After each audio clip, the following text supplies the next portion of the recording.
Good afternoon. I'm Representative Ken FREDETTE, the House Republican leader, and I also have the pleasure of serving as a member, as a Lieutenant Colonel in the Maine National Guard. But I just want to start off by saying I'm not on duty today. That's an important legal distinction that I have to make as a JAG, because I can't be doing both at the same time. So we talk a lot about, in this building, about growing our workforce, and in this session, with bipartisan support, we have an opportunity to do something about it. LD 1343, an act to increase access to post-secondary education for Maine National Guard members, would provide a 100% tuition waiver at any school within the University of Maine System, the Maine Community College System, and Maine Maritime Academy for any qualified member of the Maine National Guard. This bill provides an educational pathway to the service men and women proudly serving in the Maine National Guard who otherwise may not have been able to afford it. Supporting our men and women in uniform who volunteer to serve and defend their state and our nation should be a high priority for this legislature.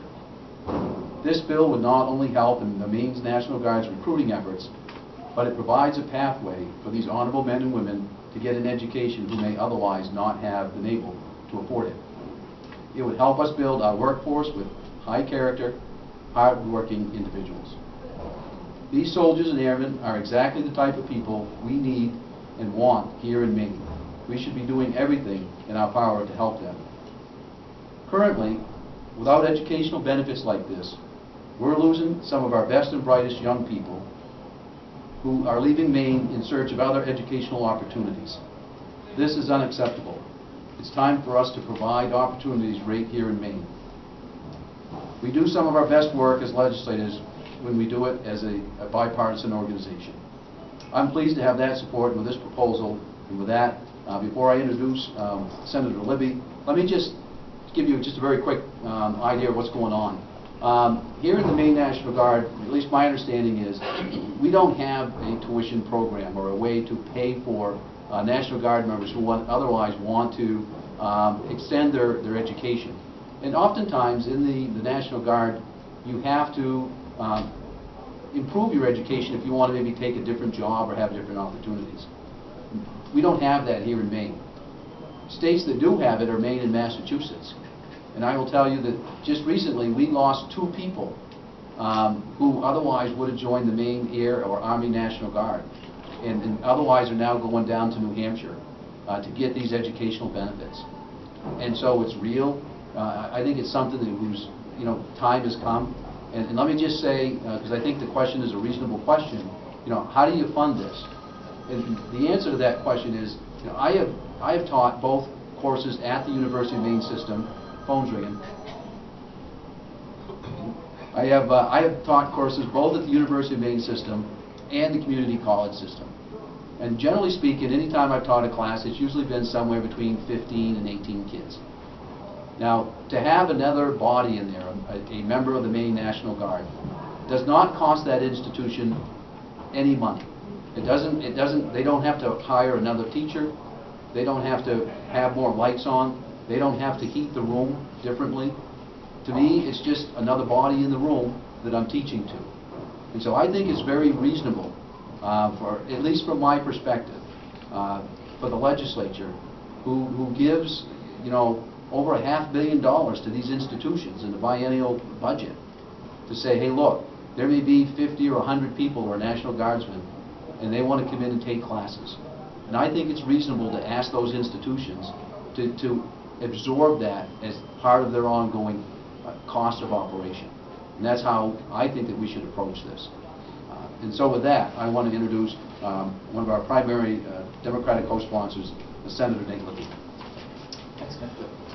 Well, good afternoon. I want to thank Representative FREDETTE, Representative FARRIN for including me in this effort. This is, I think, an important piece of legislation, a bipartisan piece of legislation. So I'll just begin by saying, as a native Mainer, I'm very proud to still call Maine my home. I'm proud that we're a state that looks out for and cares for our neighbors. And I'm proud that we're a patriotic state. Even the most modest of homesteads hang their flags proudly. And I am proud that we are a state that has nearly more veterans per capita than any other state. So today, as the son, grandson, and great-grandson of Maine veterans, I'm proud and honored to be standing here, Democrats and Republicans alike, united with a common purpose, which is to support those serving in Maine's National Guard in pursuit of higher ed degrees. The proposal we sponsored would allow members of the National Guard to be eligible for a 100% tuition waiver at many of Maine's higher education institutions, including Maine Maritime, the University of Maine, and our state's community college system. As lawmakers, we spend much of our time trying to fill the so-called skills gap. How to make Maine an attractive place to live and work. We need not look too far at who we can recruit to make Maine their home, and that's our veterans. Helping student veterans get a college degree is one small way to thank our servicemen and women for their service to our country. And it's one way to make our state stronger, more vibrant, and skilled. Veterans make great students and neighbors, and I'm so encouraged that looks like we now have a tool that can make Maine a welcoming state for them to live, to study, and to work in. So again, I want to thank everyone who's here today in support of this legislation, and again, Representative FREDETTE, Representative FARRIN, thank you very much for putting this forward.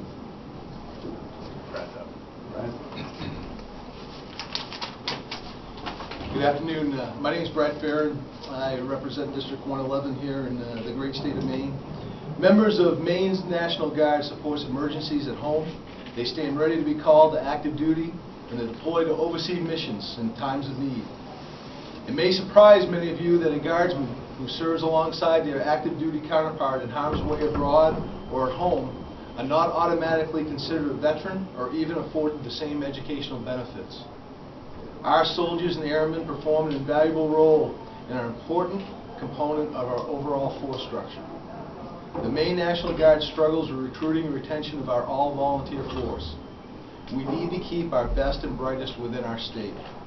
LD 1343 will ensure our National Guardsmen are afforded the same educational benefits as those offered by our neighboring New England states. This is a small price to pay to recognize the sacrifices made by the men and women who serve Maine and the nation. These soldiers and airmen will be a welcome addition to our college campuses and are the exact type of individuals we should be trying to keep right here in Maine once they have earned their degree. To follow up on a couple comments by Representative FREDETTE, as the former command chief for the Maine Air Guard, I can tell you that specifically on the air side for the enlisted ranks, to make E8 and E9 you need a community college of the Air Force degree or an associate's degree.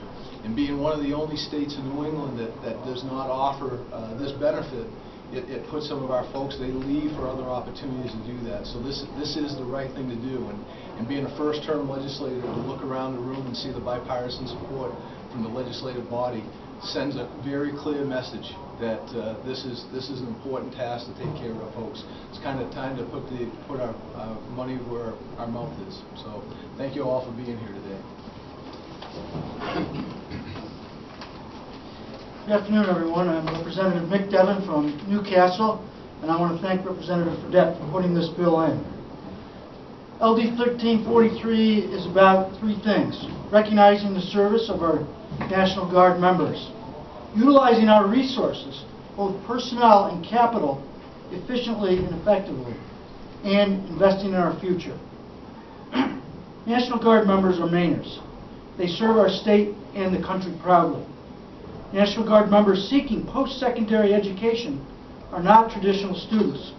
They arrive at, or in many cases, return to the classroom with coursework completed from previous enrollment in either a college or a post-secondary program. Many members complete coursework while serving in the National Guard. Others acquire skills and experience which can be converted to college credits.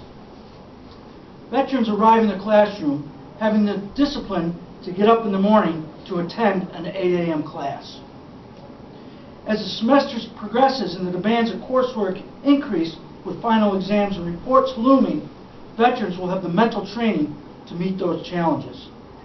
Depending on the amount of education and skills and experience, many national members can complete a degree very quickly. What I'm saying here is that you get a 24-year-old young man or woman who has served proudly in the service. When they arrive, they may already have 30 to 50 courses, 50 credit hours that they can will go directly towards their degree. So there's a year to 2 years that they can knock off right off the top. And then these are motivated people that know how to work. And you know, your 18-year-old son that you sent off to school, I know I did twice in the past 5 or 6 years.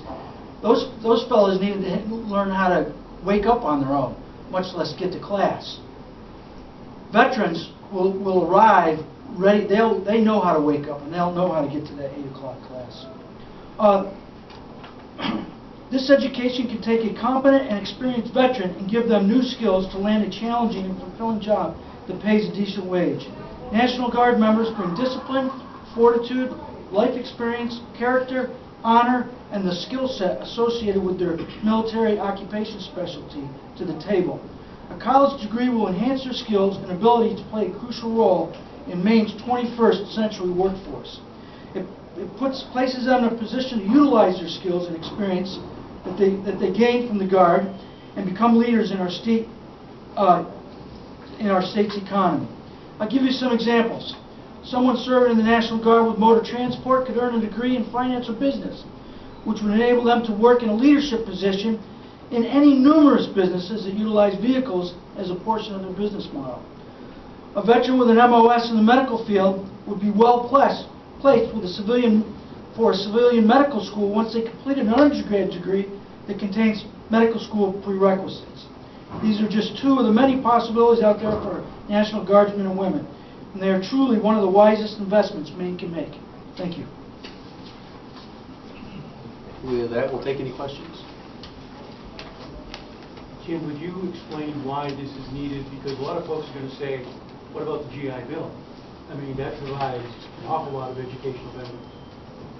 And Brad, you might want to help with this, but my understanding is that particularly with the newer people now coming into the service, they didn't have the opportunity to serve overseas, and there are certain requirements in order to be eligible under the GI Bill. And then one of the things that actually can be looked at in this particular bill is that you have to exhaust your GI benefits before you actually can get to these benefits. And so in terms of a prioritization, that can be done.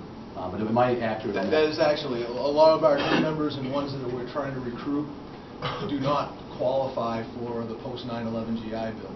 They have to have, I think it's a total aggregate of 6 months of active duty, Title 10, to qualify. So they do not have any federal benefits when they first join. Chris? Has there been any outreach to the schools? I'm just thinking of all the stories we've done in the University of Southern Maine, the programs being cut, the faculty being laid off, and now you're asking them to take on students for free. It just sounds like it might be a tough sell, even though it's a worthy program. I've actually met with Chancellor Page. I had dinner with him the other night. I've worked and talked with the leader of the Community College System and with the head of the Maine Maritime Academy. And they do recognize this. I think they have a different position on this. In terms of the funding, I think that they would say, you know, if we're going to take a body, we need X dollars in order for that to happen. You know, but as I explained earlier, my position is from a taxpayer perspective, in terms of what we as the legislature are providing for benefits to Maine people by funding our public institutions to the extent that we are, it isn't costing anybody any real money to have one additional person in the classroom in terms of any additional cost that they have to take out of their pocket. You had mentioned 50, 100. Are there any kind of studies you've done about how many people may take advantage of this? Yeah, we've talked to the folks at the University of Maine, and I think they generated some numbers that look somewhere between 50 and maybe 200. And I think that's a little bit of a guesstimate because we don't know for sure.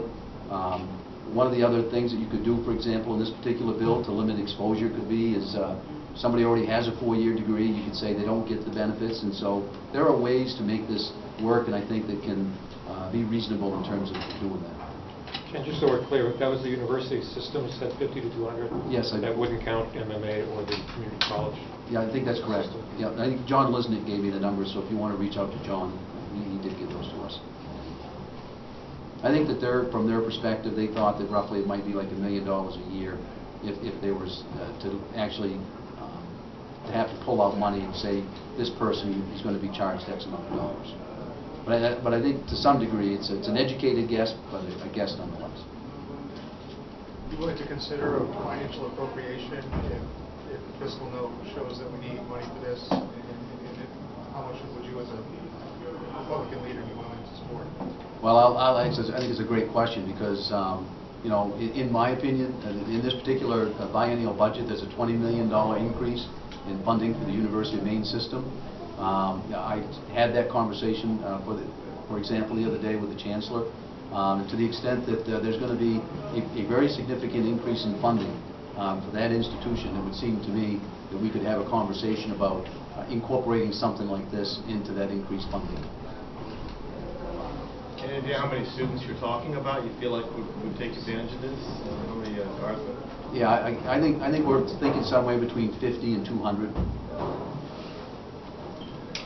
And this is a bill that you've just submitted or going to submit? Any idea when it might come up for a public hearing? It's been submitted, and it has not. It's on actually it's on the floor of the House right now, pending reference. I just have a question about the shared sacrifice here. Throughout the whole Afghanistan-Iraq war, one of the themes we hear over and over again is that there is sacrifice being made, but it's not being shared across the board by the whole country. Very few people actually feel this war.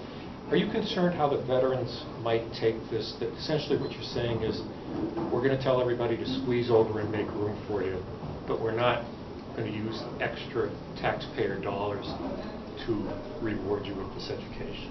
In other words, the taxpayer's not sacrificing. Well, you know, I don't disagree with you, Bill. I think I'm more concerned about the end. How do we get to the end so that these folks are getting the benefits than I am if we're going to make a choice from a legislative perspective on whether or not we're going to fund that directly with taxpayer dollars.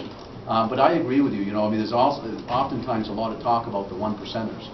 You know, it's always talked about, you know, the growth of the 1%ers and where they are in this country. But the true 1%ers are the 1%ers that put the uniform on. And you look over the last, 14 years and the wars that we've been fighting, we're talking about roughly 1 to 2 million people out of a country of 350 million people. And those are the people that are making the sacrifices. You know that, Bill, having traveled over there. If this is approved, when would you expect it to take effect, and when could people start applying for this? I would think that it would be nice to think we could get this in place so that as people were going into the fall session for 2015, that they could look into receiving these types of benefits. And would the schools have to sign on to this, or could you just say this is what we passed and this is what you must accept? I suspect if the legislature says do it, I suspect they'll do it. But just a guess. Have you discussed this with the governor? Unfunded mandate? We have this bill. This bill was drafted in concert with consultation with his office as well. What about that Democratic leadership? Could they support the plan, do you think? Or do you not know?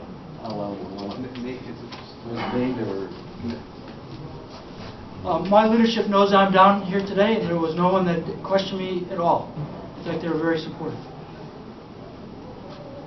Is that it, guys? Excellent. All right, thanks, guys. Thanks a lot.